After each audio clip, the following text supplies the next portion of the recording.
जय श्री कृष्ण, जय श्री राम, जय श्री नारायण। हमने ये देखा कि ब्रह्मा जी ने सनक आदि ऋषि को उत्पन्न किया था अपने मन से। वे उनके मानस पुत्र हैं और उनसे सृष्टि को बढ़ाने के लिए बात करी थी। लेकिन वे ब्रह्मचारी थे और वे सन्यासी हो गए। उन्होंने ब्रह्मा जी की बात को स्वीकार नहीं किया। इसके बाद ब्रह्मा जी को क्रोध आया और उनके ललाट से सूर्य के जैसे तेजस्वी रुद्र उत्पन्न हुए। अब वो जो रुद्र जो उत्पन्न हुए थे, उनका आधा शरीर स्त्री का था और आधा पुरुष का था। वे बड़े प्रचंड थे, शरीर उनका विशाल था। तो अगर हम वेदांत की दृष्टि से देखें तो ब्रह्मा जी के क्रोध से अर्धनारीश्वर रूपी जो रुद्र प्रकट हुए थे, उनकी यह घटना सृष्टि की उत्पत्ति, चेतना और ऊर्जा के विभाजन का एक गहरा वैज्ञानिक और आध्यात्मिक रूपक है। मतलब सृष्टि की जो उत्पत्ति है वो दो तरीके से हुई है, जिसमें एक चेतना है और एक ऊर्जा है, कॉन्शियसनेस और एनर्जी। तो स्त्री और पुरुष दो हैं।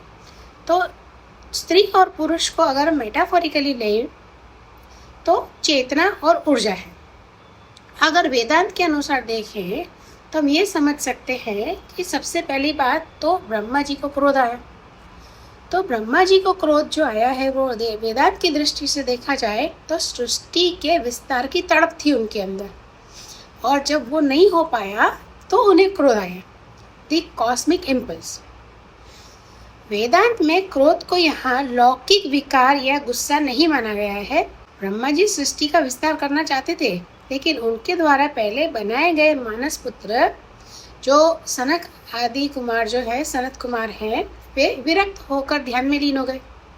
तो यह क्रोध का अर्थ तीव्र विक्षेप, मतलब कॉस्मिक एगिटेशन या संकल्प की चरम सीमा है। संकल्प किया कि सृष्टि की वृद्धि होनी चाहिए, लेकिन वो नहीं हो पाया, तो इसलिए उन्हें क्रोध आया। जब समष्टि मन मतलब कॉस्मिक माइंड मतलब कि ब्रह्मा, जब समष्टि मन में सृष्टि रचने की तीव्र इच्छा और ऊर्जा एक बिंदु पर केंद्रित होती है, तो यह भौहें तनने और ललाट के उद्दीप होने के रूप में दिखाई देती है। यह अव्यक्त ऊर्जा के व्यक्त होने का क्षण है। आपके अंदर जो ऊर्जा है वो अव्यक्त है, लेकिन जब वह ऊर्जा व्यक्त होती है तो भौहों के बीच में जो हमारा एक चक्र है वहां पर दिखाई देती है।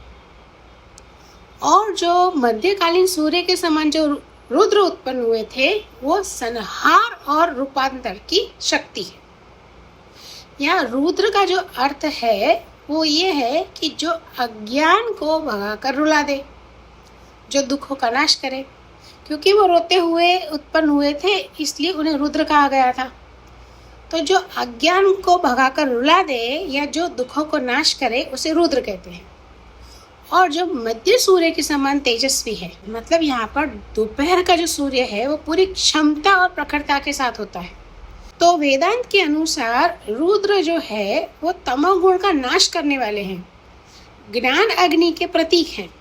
सृष्टि के चक्रों को चलाने के लिए केवल निर्माण मतलब ब्रह्मा ही काफी नहीं है, बल्कि पुरानी अवस्था को तोड़कर नया रूप देने वाली रूपांतरणकारी शक्ति, जो ट्रांसफॉर्मेशनल एनर्जी है, जो रुद्र है, उसकी आवश्यकता होती है।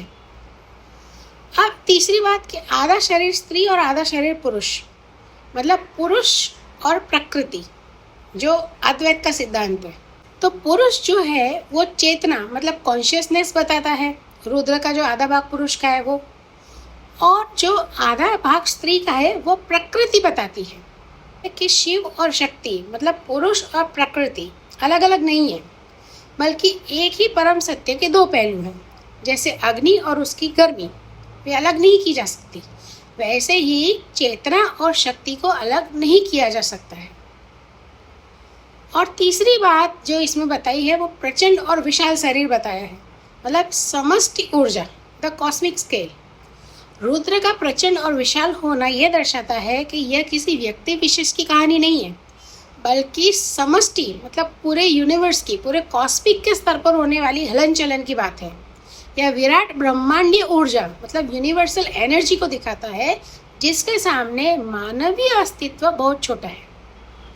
तो हम इसका ये निष्कर्ष निकाल सकते हैं कि वेदांत के अनुसार इस कथा का व्यावहारिक अर्थ ये है कि हमारे भीतर भी जब विवेक यानी कि ब्रह्मा जागृत होता है और अज्ञान के प्रति क्रोध मतलब जो तीव्र वैराग्य उमड़ता है, तब हमारे भीतर से ज्ञान की वह प्रखर अग्नि मतलब रुद्र प्रकट होती है, जो हमारे भीतर छिपी शिव शक्ति विवेक और क्रिया को संतुलित करके अज्ञान का संहार करती है। धन्यवाद।